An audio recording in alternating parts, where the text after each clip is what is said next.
Assalamualaikum warahmatullahi wabarakatuh. Alhamdulillahilladzi hadana bi'abdihil mukhtari man da'ana ilaihi bi'idni wa qad nadana labbaika ya man dallana wa hadana. Asyhadu an la ilaha illallah wa asyhadu anna Muhammadan abduhu wa rasuluh. La nabiyya ba'da. Amma ba'du.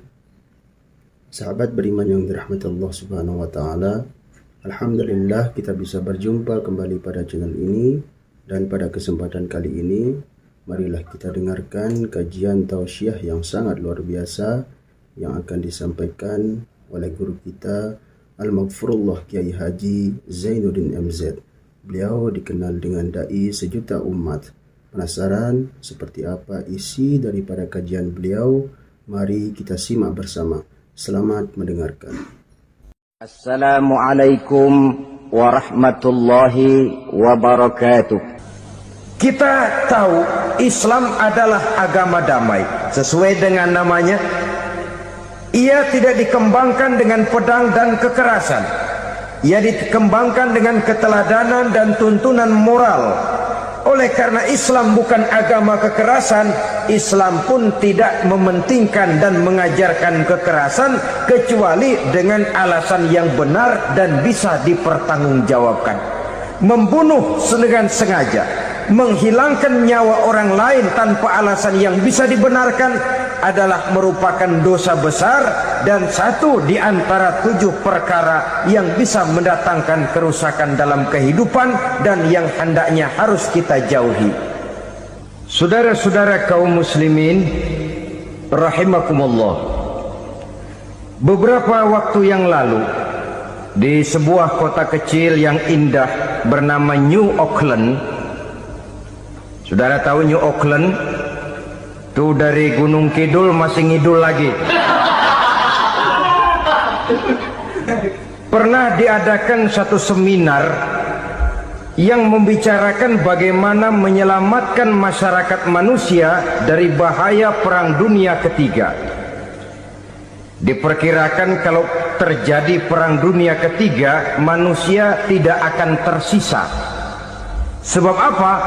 Pada waktu itu cadangan nuklir yang dimiliki oleh bersama Amerika dan Rusia konon sudah sanggup memusnahkan 6 miliar manusia pada saat jumlah manusia baru 5 miliar. Jadi kelebihan nuklir dunia ini. Kalau terjadi Perang Dunia Ketiga, sulit manusia untuk tersisa. Maka dibahaslah di dalam seminar itu, wah, supaya tidak terjadi Perang Dunia Ketiga, maka perlombaan membuat senjata-senjata canggih, alat-alat pembunuh modern harus segera dibatasi. Dibahas, tidak mungkin kita membatasi perlombaan membuat senjata. Kenapa? Makin maju ilmu dan teknologi, makin canggih senjata yang ditemukan. Atom sudah meningkat menjadi nuklir, nuklir sudah meningkat menjadi neutron, dan kita tahu bom yang bernama neutron ini bom yang cukup membunuh tanpa perlu merusak. Artinya kalau dia diledakkan di kota kita ini, bangunan utuh, jembatan tidak ambruk, rumah-rumah tetap berdiri, tapi semua yang bernama hidup mati. Itu katanya lebih sopan dari bom atom. Sebab kalau si atom ini sudah membunuh, merusak pula. Neutron cukup membunuh saja tanpa perlu merusak. Jadi majunya senjata-senjata teknologi sebagai akibat yang logis dari kemajuan ilmu pengetahuan ini tidak bisa kita batasi. Dan memang sebenarnya yang bahaya bukan senjatanya, tapi manusia yang mengendalikan senjata itu. Mereka kembali kepada prinsip the man behind the gun. Bukan senjatanya yang bahaya, tapi manusia yang mengendalikan senjata itu yang bahaya. Walaupun senjatanya modern, katakanlah model M16 umpamanya, kalau yang mengendalikannya orang beriman, insya Allah aman. Tapi biar megang cuma senapan angin, kalau yang megang orang brutal, ngeri kita deket-deket. Apalagi kalau memang bukan ahlinya menggunakan senjata, bisa ngeker kaki kena jidat.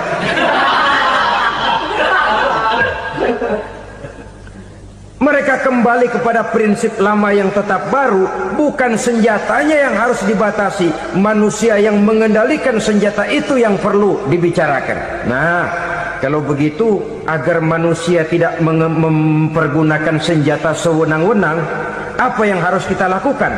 Ya, manusianya harus bermoral. Ya, tapi moral yang mana? Di dunia ini banyak ajaran tentang moral. Itu pun mudah saja. Di sini kan kita undang saja ahli dari berbagai agama untuk membicarakan konsep perdamaian menurut agamanya masing-masing. Baik, setuju itu? Setuju. Maka tampillah para ahli agama, mereka kembali kepada prinsip moral daripada konsep yang terkandung di dalam ajaran agama untuk menegakkan perdamaian.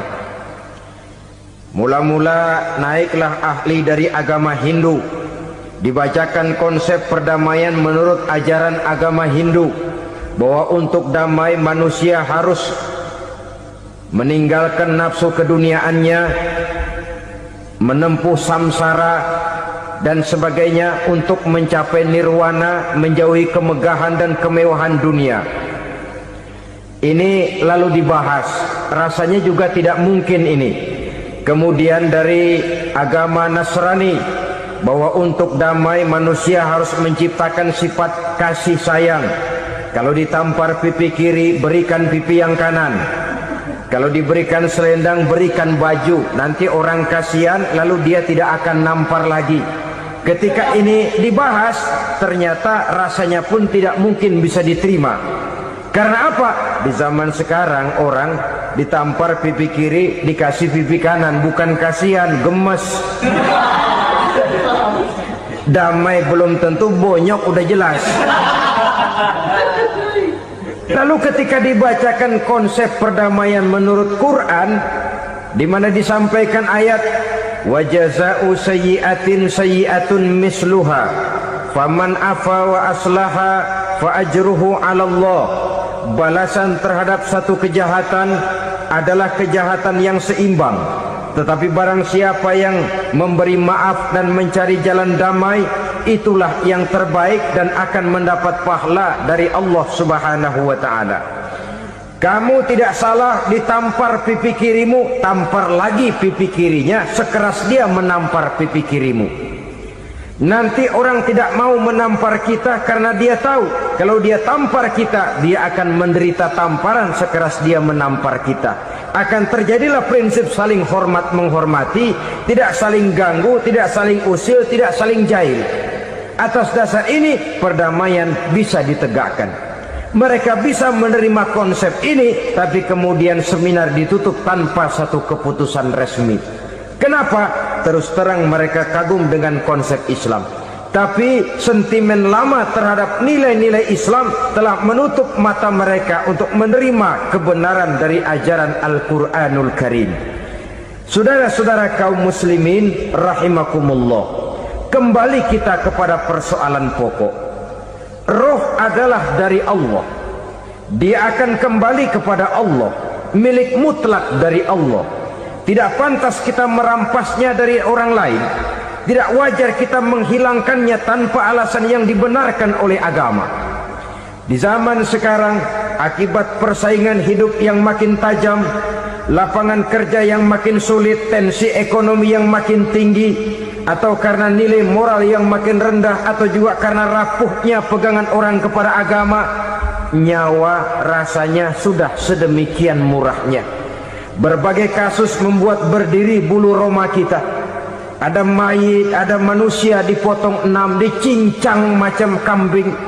Ada yang dipotong 5, ada yang dipotong 13, dikardusin, dibuang ke tempat sampah. Inna lillahi wa inna ilaihi raji'un. Gejala apa ini? Kanibalisme. Manusia sudah demikian sadisnya, manusia sudah sedemikian buasnya, sehingga sesama manusia diperlakukan seperti hewan. Padahal hewan sendiri belum pernah macan makan macan, bagaimanapun buasnya macan. Belum pernah serigala memakan serigala, bagaimanapun brutalnya serigala. Tetapi manusia makan manusia di zaman sekarang kadang jadi kenyataan dalam kehidupan kita. Kadang persoalannya remeh saja. Soal uang 200 perak, pisau bicara, nyawa melayang. Soal rokok sebatang, celurit bicara, nyawa melayang. Soal-soal yang sama sekali tidak prinsip, begitu mudah kita menghilangkan nyawa orang lain. Padahal Nabi pernah memperingatkan, apabila dua orang muslim sudah berkelahi dan berbunuh-bunuhan, al-qatil wal maqtul finnar, yang membunuh dan yang terbunuh dua-duanya neraka. Sahabat heran, ya Rasul, kalau yang terbunuh, kalau yang membunuh masuk neraka itu sih wajar, tapi yang terbunuh kenapa neraka juga? Beliau menjawab, dua-duanya sudah punya niat untuk saling membunuh. Niatnya itu yang diponten. Yang terbunuh cuman lagi apes aja, keduluan dia. Umpama tidak terbunuh, pasti dia yang akan membunuh. Oleh karenanya al-qatil wal maqtul, yang membunuh dan yang dibunuh finnar, dua-duanya masuk ke dalam neraka. Islam menghormati kehidupan. Tidak hanya terbatas kepada sesama muslim, orang-orang yang berlainan agama pun yang mau hidup berukun, damai, berdampingan dengan umat Islam, jiwa mereka, darah mereka dilindungi oleh nilai-nilai Islam yang disebut dengan kafir zimmi ini. Mengganggu mereka sama saja dengan mengganggu aku, kata Nabi. Jadi oleh karena itu, sayangilah sesama. Kehidupan adalah anugerah Allah, bukan wewenang kita untuk mencabutnya dari orang lain, bukan wewenang kita untuk merampas dan menghilangkannya dari orang lain. Apa yang tidak enak terjadi pada diri kita, begitu pula lah apabila terjadi pada diri orang lain. Sehingga Nabi mengatakan, la yu'minu ahadukum hatta yuhibba li akhihi ma yuhibbu li nafsihi. Belum dikatakan beriman seseorang kamu apabila dia belum mencintai saudaranya seperti ia mencintai dirinya sendiri. Apa yang enak dirasakan oleh orang lain, enak juga dirasakan oleh dia. Mengukur orang lain dengan diri sendiri. Kalau orang lain tanpa salah saya fitnah, kalau saya tanpa salah difitnah orang, enak apa enggak? Enggak, orang lain juga begitu. Kalau orang lain tanpa salah saya tempeleng kepalanya, enak apa tidak? Tidak. Orang lain juga begitu. Yang tidak enak terjadi pada diri kita, tentu tidak enak juga kalau terjadi pada orang lain. Mengukur orang lain dengan diri sendiri, sehingga tidak timbul sifat egois, tidak menari di atas bangkai orang lain, tidak mendirikan kebahagiaan di atas untayan air mata orang lain. Sehingga dengan demikian, saudara-saudara, dia bisa menghormati kehidupan, menghormati orang lain sebagaimana dia ingin dihormati. Untuk menghancurkan nilai-nilai iman, dibanjiri kita dengan paham-paham yang merusak dan mendangkalkan akidah. Baik ia bernama materialisme, baik ia bernama sekularisme, baik ia bernama banjirnya maksiat dan munkarat, baik ia bernama banjirnya peradaban dan kebudayaan yang menghancurkan moral daripada anak-anak kita. Sedikit demi sedikit melenturkan dan melunturkan nilai-nilai keimanan kita, untuk kemudian pada waktunya nilai iman itu akan bertukar dan berganti menjadi nilai syirik kepada Allah Subhanahu wa ta'ala. Atau pada sisi lain, menjadikan yang selain Allah sebagai tujuan akhir daripada kehidupan kita. Sedangkan kita sama-sama maklum bahwa di dalam pandangan agama Islam, dosa yang tidak berampun, dosa yang terbesar, termasuk dalam kategori bapak moyangnya dosa, tidak lain adalah syirik, yakni menyekutukan Allah Subhanahu wa ta'ala. Pola penghancuran iman ini memang berstrategi. Ditawarkan kita kepada paham materialisme, paham kebendaan, di mana otak menempati urutan sebagai ranking pertama, Tuhan jatuh pada urutan kedua. Lalu menyusul kepada paham sekularisme, Allah dipisahkan dari seluruh kegiatan hidup ini, untuk pada gilirannya menjadikan yang selain Allah sebagai tujuan akhir daripada seluruh kegiatan hidup kita. Oleh karenanya, kewajiban menjaga nilai-nilai iman ini merupakan kewajiban yang mulia tetapi berat, tidak hanya untuk kita, tetapi juga bagaimana mewariskannya kepada anak-anak kita, generasi yang akan datang.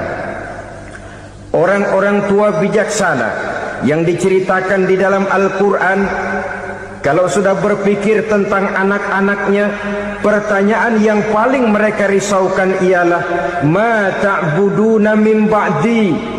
Anakku, kalau pada satu saat aku, ayahmu sudah tidak ada lagi di dunia ini, meninggalkan kamu semua, ma ta'buduna min ba'di, apa yang akan kamu sembah nak? Jikalau sekarang ayahmu masih mau ke masjid, masih mau melakukan rukuk dan sujud, masih beribadah menyembah Allah Subhanahu wa ta'ala, kalau orang tuamu sudah tidak ada, ma ta'buduna min ba'di, masihkah engkau mau datang ke masjid? Masihkah engkau mau rukuk dan sujud? Masihkah engkau mau menyembah Allah Subhanahu wa ta'ala? Pertanyaan ini yang dipikirkan oleh Nabi Yakub kepada putra-putranya. Pertanyaan ini yang diteruskan oleh Nabi Ibrahim kepada anak-anaknya. Pertanyaan ini yang diwariskan oleh generasi ulama salafus saleh kepada para generasi berikutnya. Bagaimana kita generasi sekarang? Kita orang-orang tua sekarang bukan berfikir ma ta'buduna min ba'di, malah yang kita fikirkan ma ta'kuluna min ba'di. Kalau bapak tidak ada nanti kamu makan apa nak? Perkara kamu nyembah apa? Urusan nomor 18. Yang penting kamu nanti hidup bisa makan nak. Maka kita sibuk mewariskan harta kepada anak-anak kita. Kita sibuk mewariskan kebun dan tanah kepada anak-anak kita.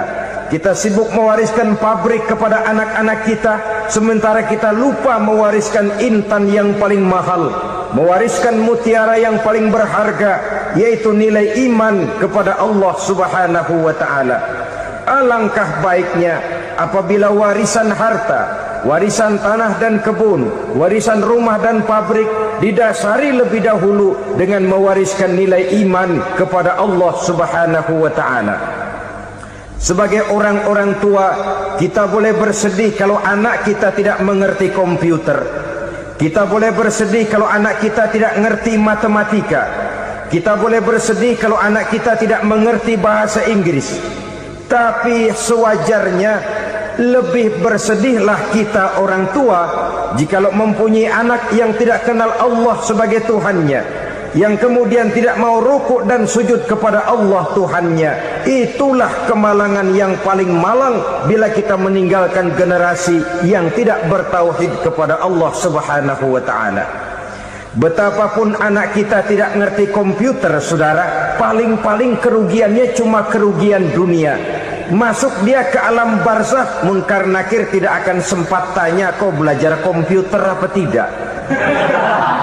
Kumpul dia di padang mahsyar, malaikat juga tidak akan tanya matematikamu nilainya berapa. Yang ditanya kau kenal Allah, kau rukuk dan sujud kepadanya, kau pernah datang ke masjid. Oleh karena itu sekali lagi, menjaga nilai iman tidak hanya untuk kita, tetapi juga mewariskannya kepada anak-anak kita, generasi yang akan datang. Sungguh kemalangan yang paling besar apabila kita meninggalkan anak-anak kita. Mereka kita tinggalkan lemah ekonominya, itu tidak baik. Mereka kita tinggalkan lemah otaknya, itu pun akan membuat mereka tertinggal oleh yang lain. Tapi yang paling celaka, jikalau kita tinggalkan mereka dalam kondisi lemah imannya, rapuh akidahnya, tidak baik dan tidak betul keyakinan hidupnya. Oleh karena itu Nabi berpesan, jauhilah 7 perkara yang merusak. Yang pertama, syirik kepada Allah Subhanahu wa ta'ala. menyekutukan Allah baik dalam ucapan, dalam keyakinan ataupun dalam perbuatan. Ini perkara pertama yang termasuk 7 perusak besar di dalam kehidupan. Kalau sudah jatuh kita ke lembah syirik, bagaimanapun banyak kebaikan yang kita kerjakan, berjiwa sosial, bertangan pemurah, gemar menolong orang lain, kalau memang dasarnya syirik, maka seluruh kebaikan kita akan hancur, tidak akan ada nilainya dalam pandangan Allah Subhanahu wa ta'ala. Dalam pandangan manusia, mungkin kita dicatat sebagai orang sosial, gemar menolong orang lain, tidak berpangku tangan melihat orang yang mendapat kesulitan. Tapi oleh karena dasarnya syirik, dasarnya tidak mentauhidkan Allah, maka seluruh nilai kebaikan yang kita kerjakan tidak akan ada nilainya dalam pandangan Allah Subhanahu wa ta'ala. Maka jagalah iman kita, jangan sampai dihinggapi penyakit syirik yang bagaimana kecilnya sekalipun. Sekali lagi, baik syirik dalam bentuk ucapan, syirik dalam bentuk keyakinan, sampai kepada syirik dalam bentuk perbuatan, kita berhindar kepada sifat-sifat yang sedemikian itu. Karena apa? Dalam satu ayat Quran Allah Subhanahu wa ta'ala menjelaskan, innallaha la yaghfiru ayyushraka bih wa yaghfiru ma duna dzalika liman yasha. Allah tidak akan memberi ampun kepada orang-orang yang menyekutukannya, tapi Allah masih mau memberikan ampun kepada dosa-dosa yang selain itu bagi orang-orang yang dikehendakinya. Dosa selain syirik, apabila kita bertaubat, Allah masih mau mengampuni. Tapi kalau sudah jatuh ke tempat syirik, itu sudah dosa yang tidak berampun. Taubatnya tidak lain melepas syirik, kembali kepada tauhid, berkeyakinan bahwa hanya ada Allah Subhanahu wa ta'ala, Tuhan satu-satunya yang lam yalid walam yulad walam yakul lahu kufuwan ahad. Tidak beranak, tidak pula diperanakkan, dan tidak satupun yang dapat menyerupai Tuhan Allah Subhanahu wa ta'ala. Saudara-saudara kaum muslimin rahimakumullah, bahwa kita di zaman sekarang memang tidak menyembah berhala, ya. Bahwa kita tidak berterang-terangan mengatakan Tuhan lebih dari satu, memang. Bahwa kita tidak berkeyakinan Tuhan itu punya anak atau diperanakkan, tentu. Tapi dalam perbuatan dan i'tiqad, kita kadang-kadang jatuh tanpa kita sadari ke tempat yang bernama syirik ini. Oleh karenanya, di zaman di mana teknologi makin canggih, di mana kemajuan pembangunan makin menjangkau berbagai aspek kehidupan, diperlukan keseimbangan antara kemajuan fisik material dengan kemajuan mental spiritual. Apabila tidak ada keseimbangan, yang terwujud tentulah kepincangan, yang diawali dengan pincangnya cara kita berpikir, sehingga pada akhirnya akan mengarah kepada pincangnya cara kita berbuat dan bertindak di dalam kehidupan kita. Oleh karena itu, Nabi berpesan, jauhilah sifat syirik, karena syirik merupakan dosa yang teramat besar. Ini sifat merusak yang pertama. Yang kedua, kata Nabi, wasihra, jauhilah sihir. Sihir ini juga termasuk perkara yang merusak kehidupan. Kita semua sama-sama maklum bahwa sihir sebenarnya bukan persoalan baru. Sejak sebelum datang Islam, sihir itu sudah ada. Di zaman Yunani kuno, sihir ada. Di zaman Mesir kuno, di zaman Cina kuno, dan yang lain-lain yang serba kuno, sihir itu sudah ada. Bahkan para nabi pun, para rasul yang diutus oleh Allah Subhanahu wa ta'ala, senantiasa berhadapan dengan ahli-ahli sihir untuk menguji kebenaran dari misi yang mereka bawa. Sihir adalah perbuatan di luar kebiasaan yang bisa dikerjakan oleh ahlinya dengan bantuan jin atau setan. Hukum mempelajari sihir adalah haram. mengamalkannya lebih haram lagi. Sebab itu saudara-saudara, sihir merupakan perbuatan merusak yang harus kita jauhi. Ciri-ciri daripada perbuatan sihir, pertama, ia mengandung tipuan, bayangan khayal. Di zaman Nabi Musa misalnya, orang melihat tambang-tambang itu seperti ular. Nabi Musa melayangkan tongkatnya menjadi ular-ular besar yang memakan ular-ular kecil ciptaan tukang-tukang sihir Fir'aun tadi. Lalu sihir bisa terjadi dengan bantuan jin kafir atau setan. Kemudian ciri yang ketiga, sifatnya halus dan tersembunyi. Taruh kata ada seorang ahli sihir yang mempergunakan ayat-ayat Quran sebagai jompa-jampe, sebagai baca-bacaan, itu cuma sekedar kedok. Tujuannya tidak lain menjadikan agama sebagai kedok untuk membenarkan cara yang dimurkai oleh Allah Subhanahu wa ta'ala. Satu hadis yang diriwayatkan oleh Imam Bazar dan Tabrani, Nabi berpesan, "Laisa minna man tatayyara lahu au takahhana au tukuhhina lahu au sahira lahu." Tidak termasuk ke dalam golonganku, kata Nabi. Tidak termasuk umatku. Siapa mereka? Man tatayyara lahu, orang yang bertatoyur. Apa tatoyur itu? Dari kalimat toyaro, artinya terbang. Toir biasa diartikan dengan burung. Tatoyaro percaya kepada suara-suara burung. Man tatoyaro lahu, mempercayai, meyakini dengan benar-benar kepada suara beburungan. Kan suka ada itu, nah bunyi burung tuh, maling liwat. Maling liwat. Burung bunyi, maling liwat. Itu termasuk tatoyaro lahu, percaya kepada suara burung.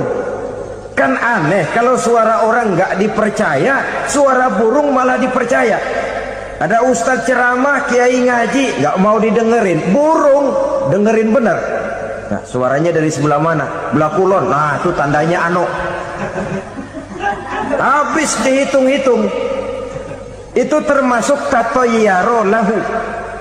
Au takahana, atau bertenung, au tukuhina, atau minta ditenungkan, au sahiro lahu, atau melakukan perbuatan sihir atau minta disihirkan. Laisa minna, tidak termasuk ke dalam golonganku, kata Nabi. Sehingga dengan demikian saudara-saudara, menghadapi sihir dengan sihir sekalipun termasuk perbuatan yang tidak diajarkan oleh agama. Kita kan mempelajari sihir untuk jaga diri, tidak apa-apa. Yang dilarang mengamalkannya, dilarang juga mempelajarinya. Sebab orang kalau sudah mengetahui, biasanya lalu terangsang untuk mencoba. Kalau percobaannya berhasil, biasanya terangsang untuk coba lagi dan coba lagi. Pada akhirnya ketagihan, lalu beralih menjadi profesi, apalagi itu nanti bisa mendatangkan hasil uang. Saudara-saudara kaum muslimin rahimakumullah, kita manusia makhluk nyata. Kita hidup di alam nyata, terikat oleh sunnatullah, causality. Oleh karenanya, bagi kita keyakinan yang penuh, keikhlasan di dalam bertuhankan Allah, penyerahan diri sepenuhnya hanya kepadanya, itu sudah merupakan obat penangkal yang sangat ampuh agar kita tidak terkena penyakit-penyakit yang dibuat oleh setan dan para pembantunya. Sehingga beberapa ayat Quran mengajarkan, misalnya a'udzu bikalimatillahi tammati min syarri ma khalaq, atau bismillazi la yadurru ma'asmihi syai'un fil ardi wala fis sama, dengan menyebut nama Allah yang tidak bisa mendatangkan bahaya sedikit pun, dari baik yang datang dari langit maupun yang datang dari bumi. jiwa yang kosong dari keyakinan yang penuh kepada Allah, jiwa yang penuh was-was dan ragu-ragu, itu yang mudah terserang oleh penyakit-penyakit yang dikerjakan oleh para tukang-tukang sihir, yaitu oleh setan dan seluruh para pembantunya. Kemudian hadis kedua yang diriwayatkan oleh Imam Ibnu Hibban, Nabi bersabda, la yadkhulul jannata mudminu khamrin wala mu'minu bisihrin wala qati'ur rahmin. Tidak masuk surga. Ini Nabi yang bilang, tidak masuk surga. Siapa itu? Pertama, mudminu khamrin, orang yang berkekalan dalam mabuk. Selalu mudminun itu sudah menjadi perbuatan rutinnya, tidak kapok-kapoknya, teler seumur hidup. Mudminu khamrin, tidak masuk surga orang yang selalu bermabuk-mabukan. Yang kedua, wala mu'minu bisihrin, orang mukmin tapi main sihir. Ini juga oleh Nabi diperingatkan, tidak akan masuk surga orang mukmin tapi suka main sihir. Wala qati'ur rahmin, dan tidak juga orang yang memutuskan silaturahmi. Tiga macam manusia yang diperingatkan Nabi tidak akan masuk surga: orang yang selalu mabuk, orang mukmin yang main sihir, dan orang yang memutuskan silaturahmi. Saudara-saudara kaum muslimin rahimakumullah. Lalu orang berkata, kenapa dilarang kita bersihir? Padahal Rasul sendiri kan punya mukjizat. Nah, kita memang harus membedakan antara mukjizat dengan sihir. Dalam kehidupan agama kita kenal ada yang namanya mukjizat, ada yang namanya karomah atau keramat biasa diucapkan, ada yang namanya maunah, ada yang namanya irhas, ada juga yang namanya sihir. Kesemuanya ini berbeda, saudara-saudara. Yang dinamakan mukjizat itu khusus untuk para rasul saja. Satu kejadian luar biasa yang terjadi dilakukan oleh rasul atas izin dari Allah Subhanahu wa taala. Perbedaannya dengan sihir jelas. Sihir dari setan, mukjizat dari Allah. Sihir bisa dipelajari, mukjizat tidak.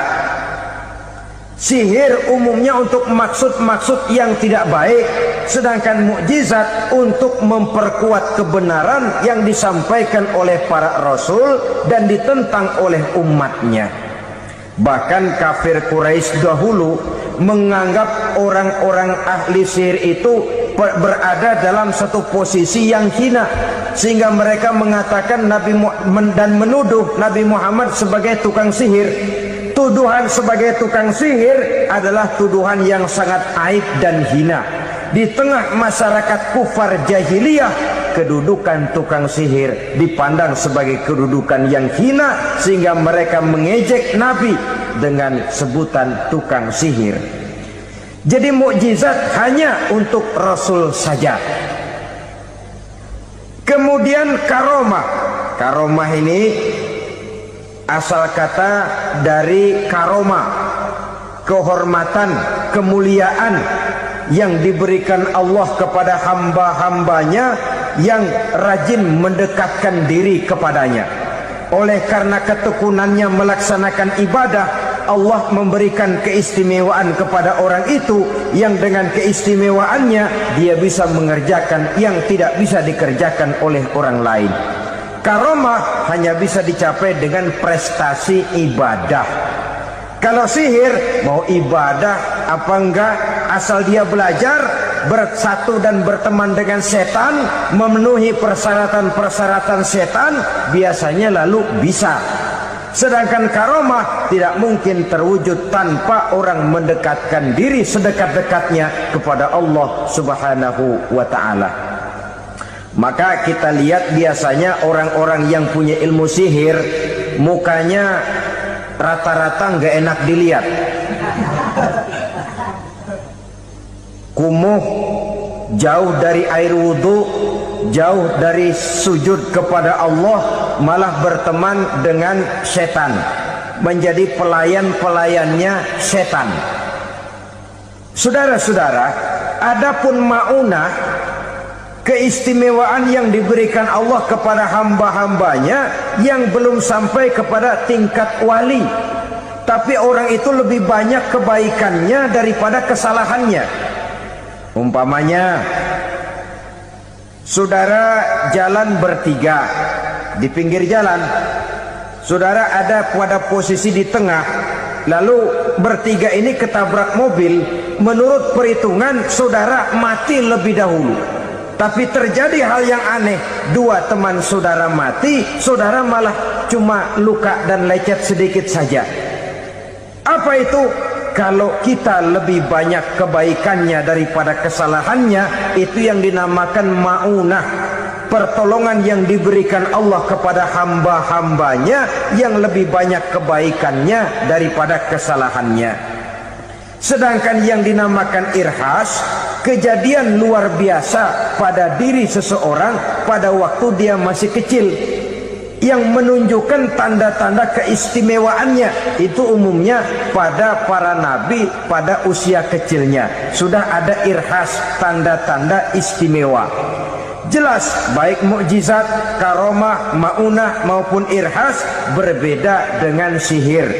Sihir ini jelas saja merupakan bantuan dan persekutuan antara manusia dengan setan.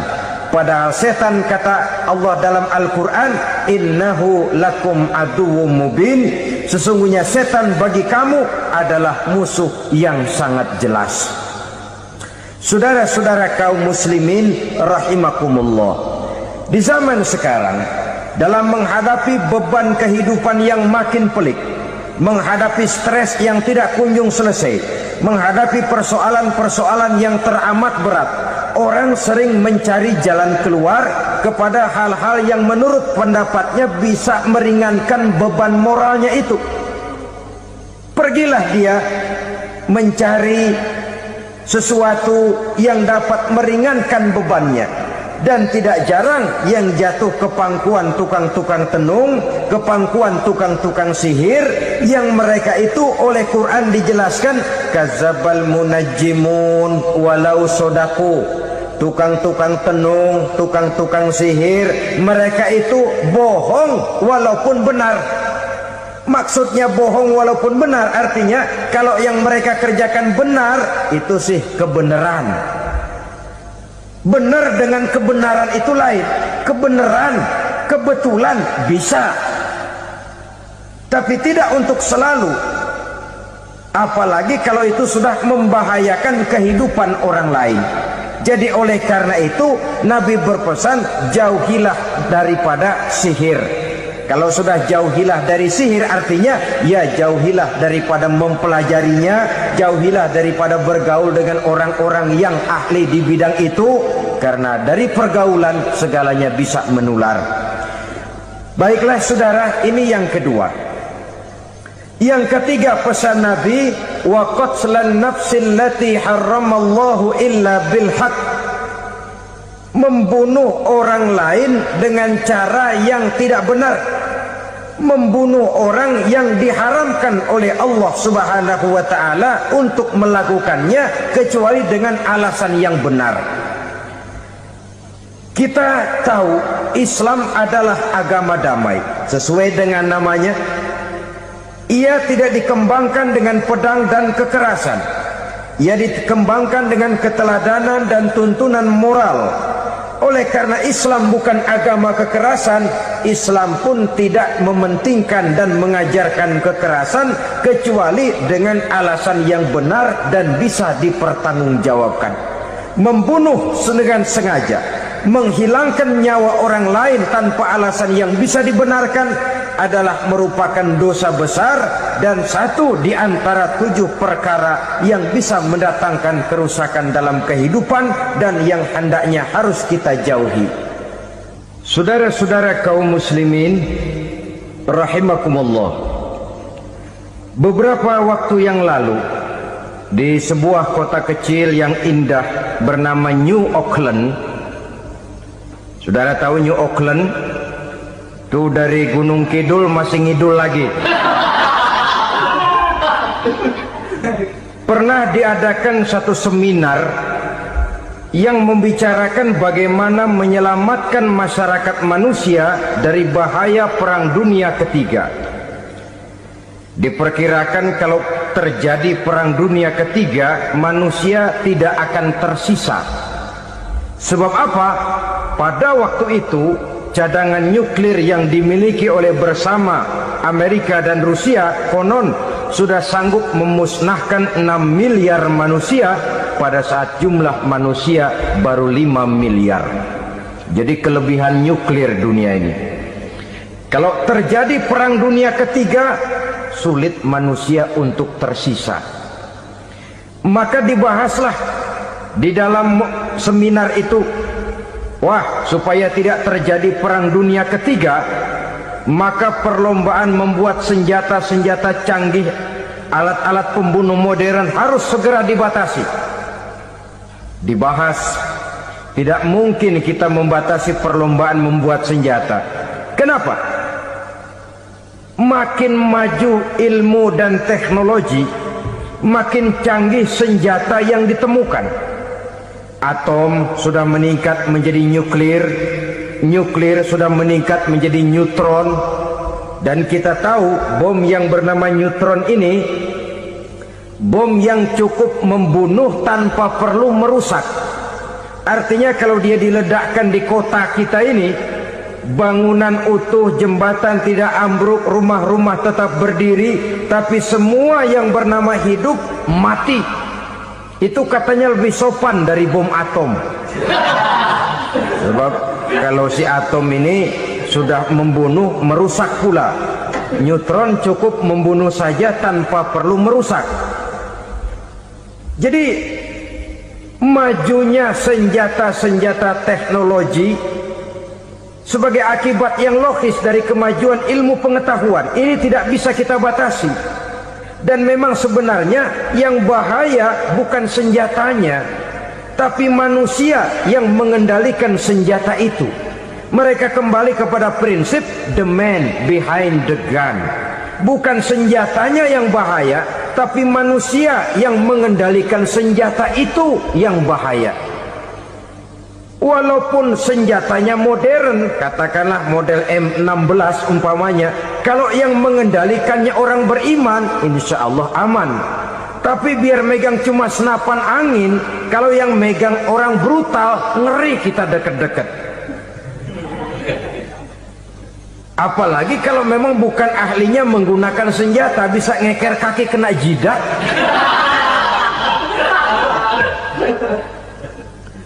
Mereka kembali kepada prinsip lama yang tetap baru. Bukan senjatanya yang harus dibatasi, manusia yang mengendalikan senjata itu yang perlu dibicarakan. Nah, kalau begitu, agar manusia tidak mempergunakan senjata sewenang-wenang, apa yang harus kita lakukan?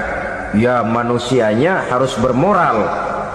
Ya, tapi moral yang mana? Di dunia ini banyak ajaran tentang moral. Itu pun mudah saja. Di sini kan kita undang saja ahli dari berbagai agama untuk membicarakan konsep perdamaian menurut agamanya masing-masing. Baik, setuju itu? Setuju.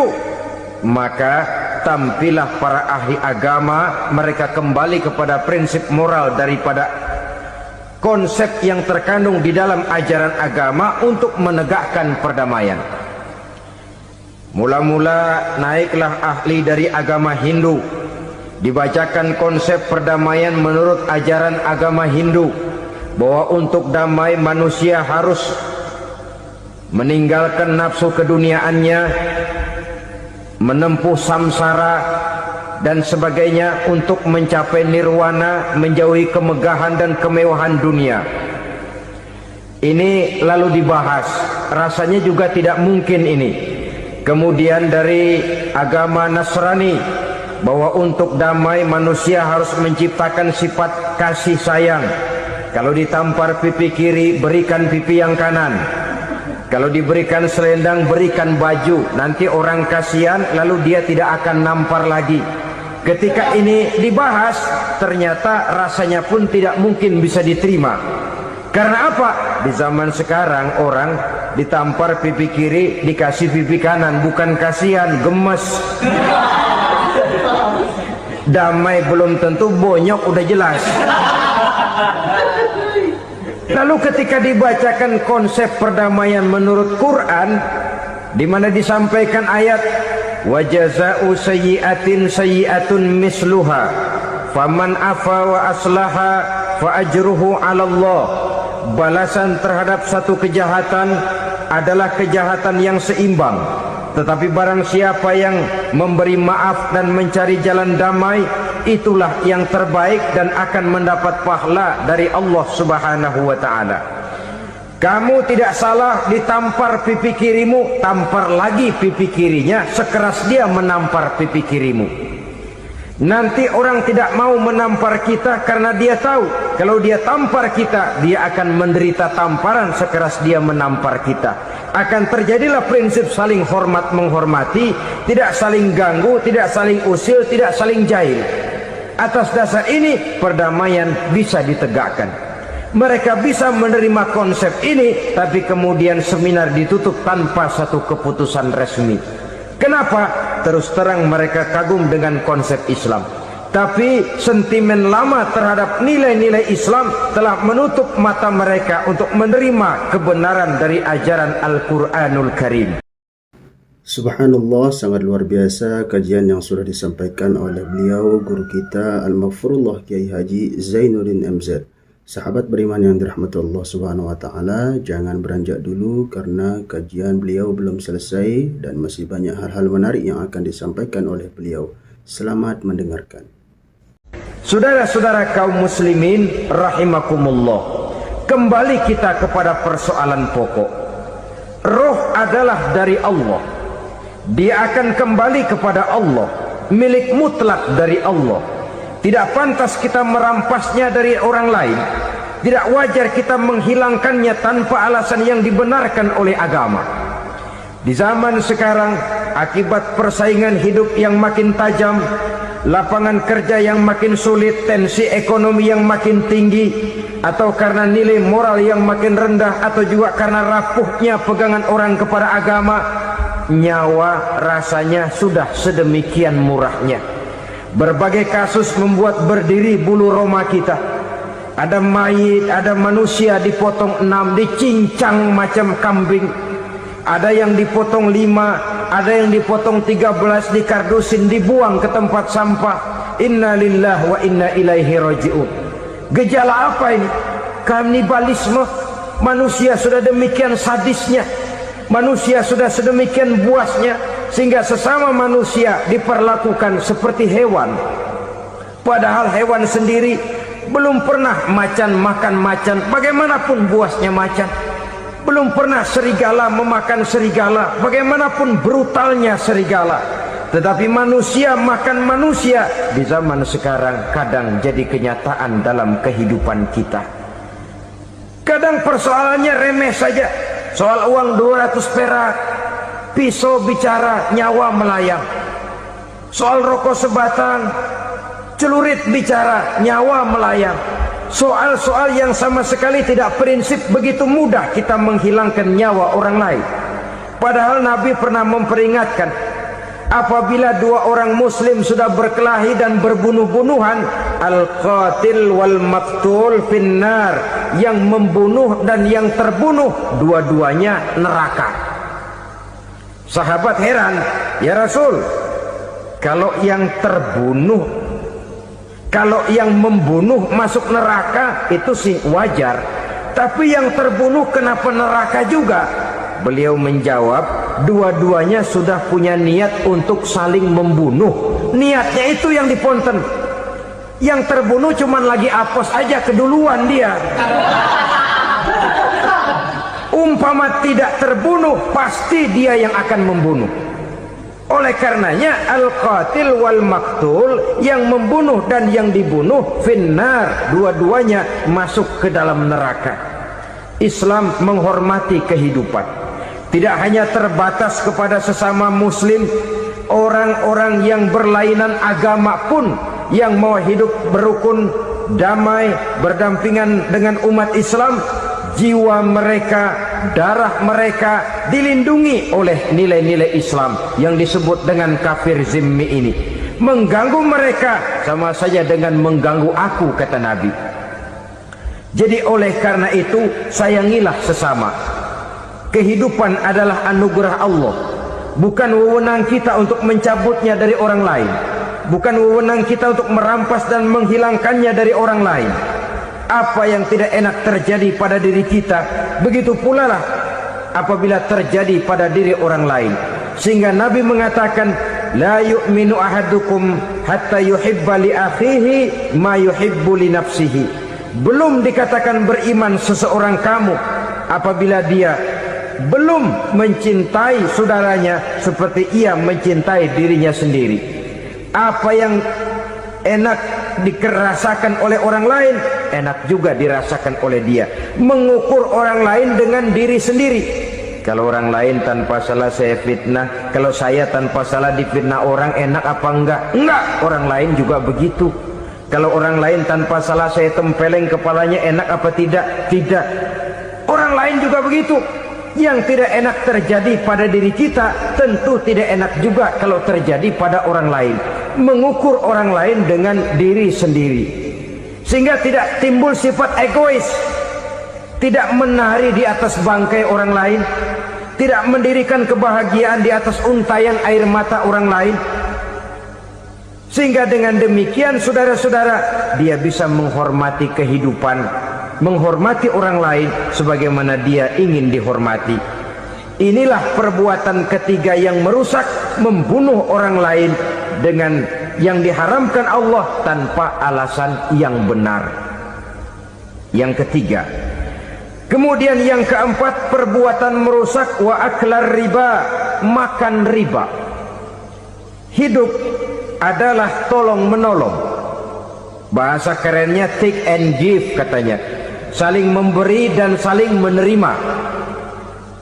Nabi mengajarkan, man kuraba kurbatan min kurabid dunya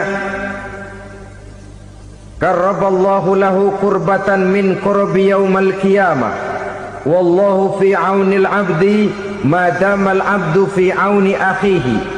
Siapa yang meringankan beban dari beban-beban yang dirita seseorang di dalam kehidupan dunia, Allah akan meringankan bebannya daripada beban-beban yang harus dipikulnya di hari kiamat nanti.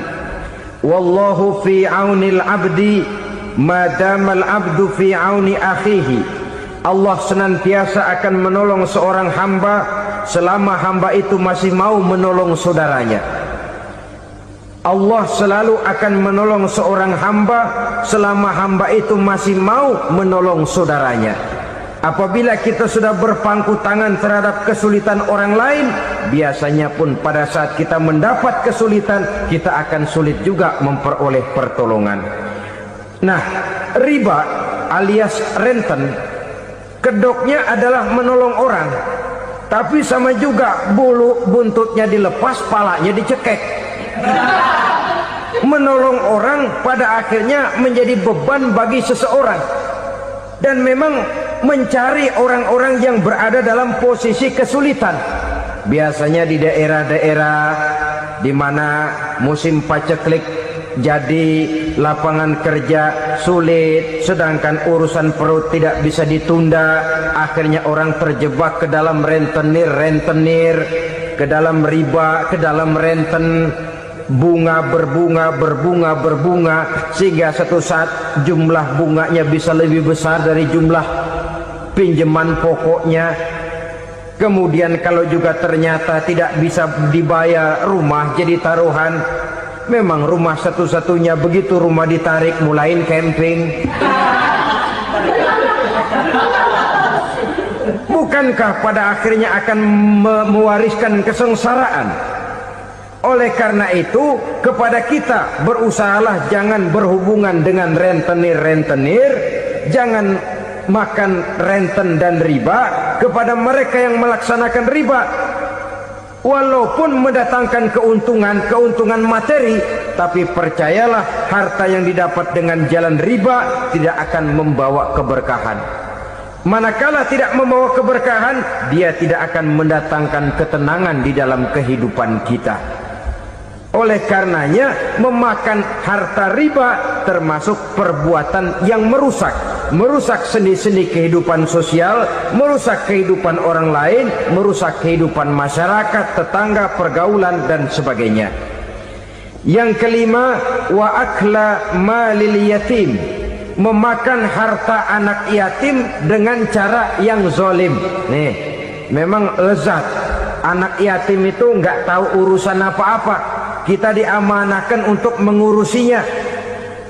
Kadang-kadang dibentuklah panitia penyantunan yatim piatu. Yatimnya mah tetap kelaparan, panitianya yang pada gendut.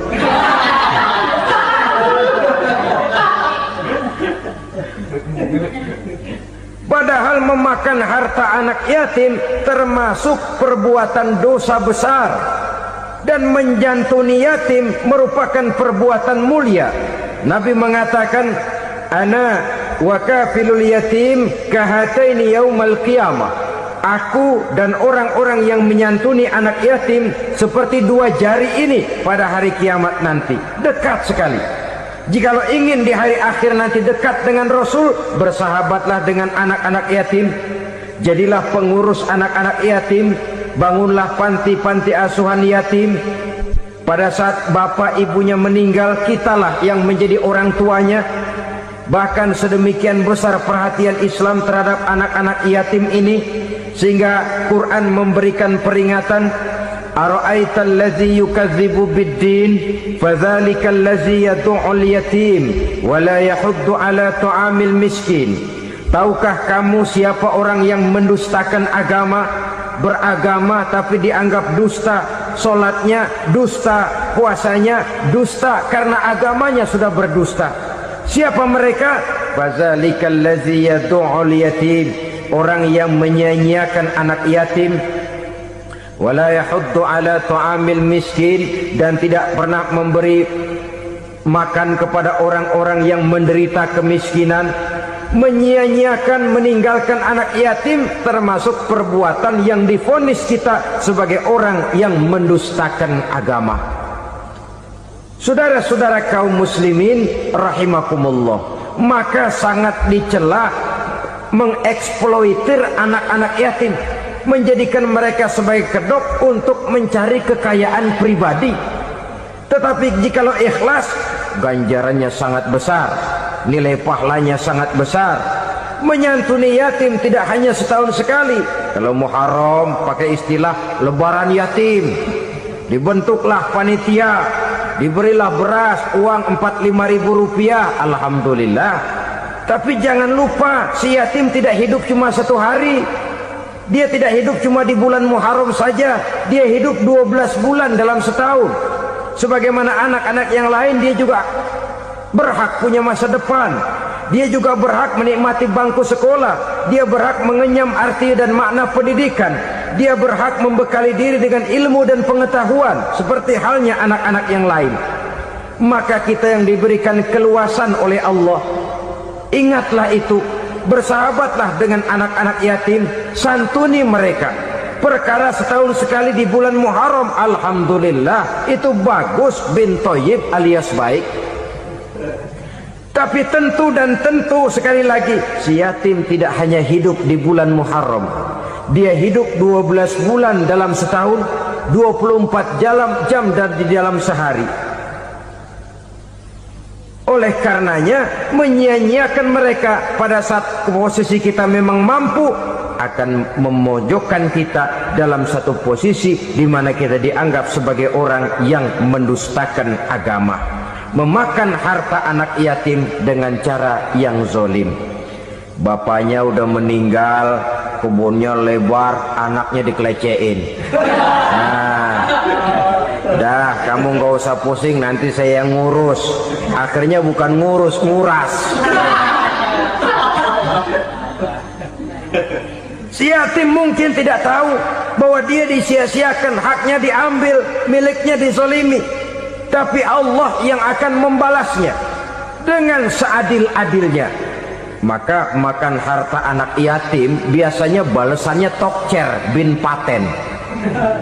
Nggak banyak selang tempo itu, nggak percaya cobain dah. Nyobain aja kan nggak bayar, umpama memakan harta anak yatim dengan cara yang zolim, ganjarannya biasanya kontan. Kenapa? Ratapan si miskin, untayan air matanya, jeritan kepedihan hatinya, membuka pintu langit, permohonannya diijabah, getaran hatinya didengarkan oleh Allah, maka balasannya biasanya kontan, spontan, tidak menunggu waktu terlalu lama. Itu di dunia, belum lagi di akhirat nanti. Bukankah dalam riwayat Mi'raj diceritakan Nabi melihat di neraka itu orang perutnya sebesar rumah? La haula wala quwata. Itu perut kayak rumah, bagaimana jalannya tuh orang? Dan memang gak jalan, diseret-seret oleh malaikat di neraka itu. Hancur perutnya, amburadul itu perut. Berantakan isinya, dibulatkan lagi, diseret lagi, hancur lagi, dibulatkan lagi. Sampai Nabi tanya, orang itu begitu berat siksanya kenapa ya Jibril? Itu Muhammad, waktu di dunia dulu rakus banget makan harta anak yatim. Begitu vonisnya, begitu menyedihkan nasibnya di akhirat. Tapi di dunia pun ketidakberkahan itu sudah membayangi kehidupannya. Oleh karena itu, kepada saudara-saudara yang mendapat titipan anak yatim, berbahagialah, karena semulia-mulia rumah adalah rumah yang di dalamnya ada anak yatim yang disantuni. Sehina-hina rumah adalah rumah di mana di dalamnya ada anak yatim yang disia-siakan. Begitu kata Nabi kita. Rumah yang paling mulia dalam pandangan Allah, rumah yang di dalamnya ada anak yatim yang disantuni. Rumah yang paling hina dalam pandangan Allah, rumah yang di dalamnya ada anak yatim yang nasibnya disia-siakan.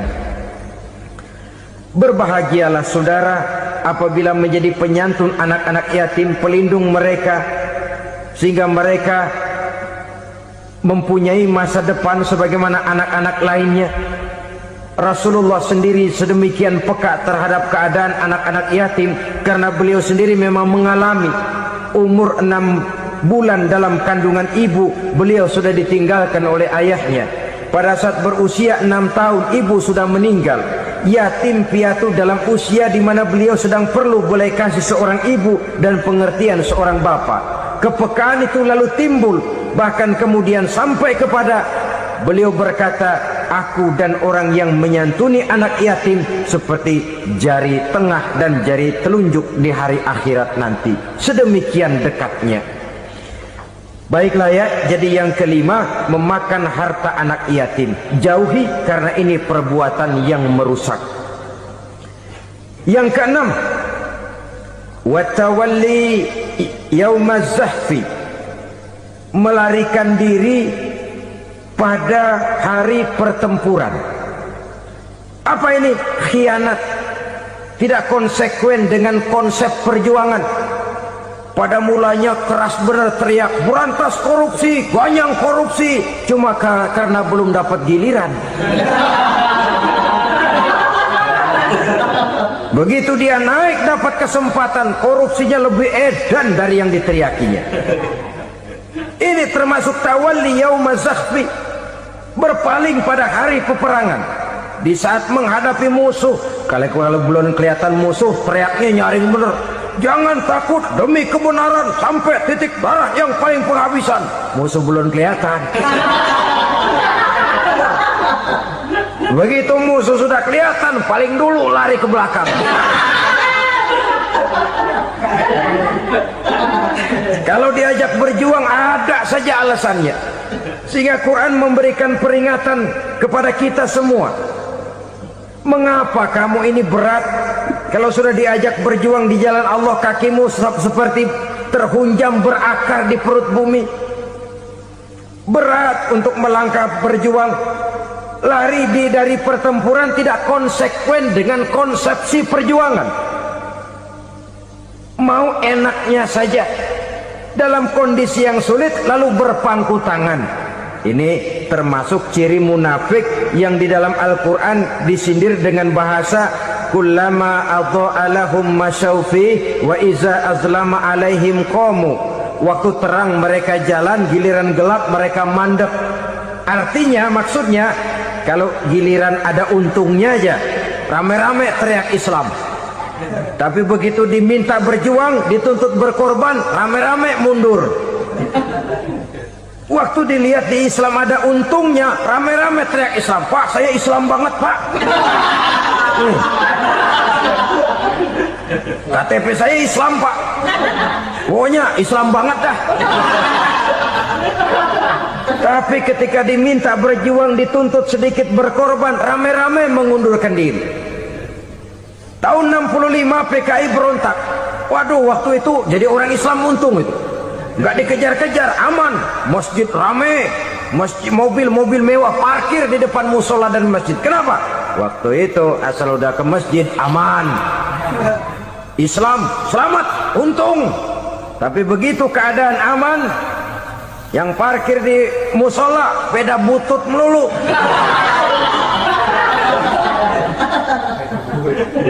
Waktu terang mereka jalan, waktu gelap mereka berhenti.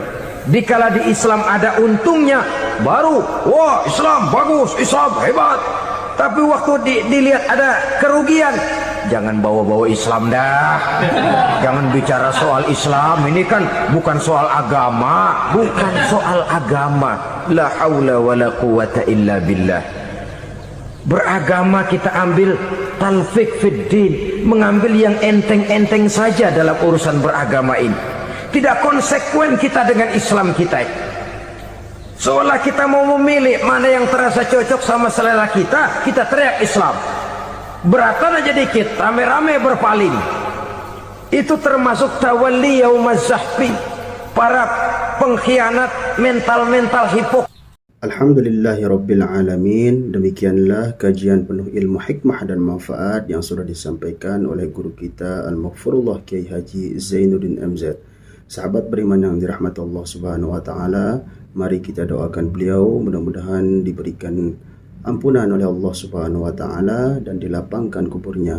Dan pada para sahabat yang sudah menyimak kajian ini sampai selesai, saya ucapkan terima kasih banyak dan saya doakan sahabat semoga sehat selalu dan dilancarkan segala urusannya dan diberikan rizki yang berkah melimpah ruah. Amin ya rabbal alamin.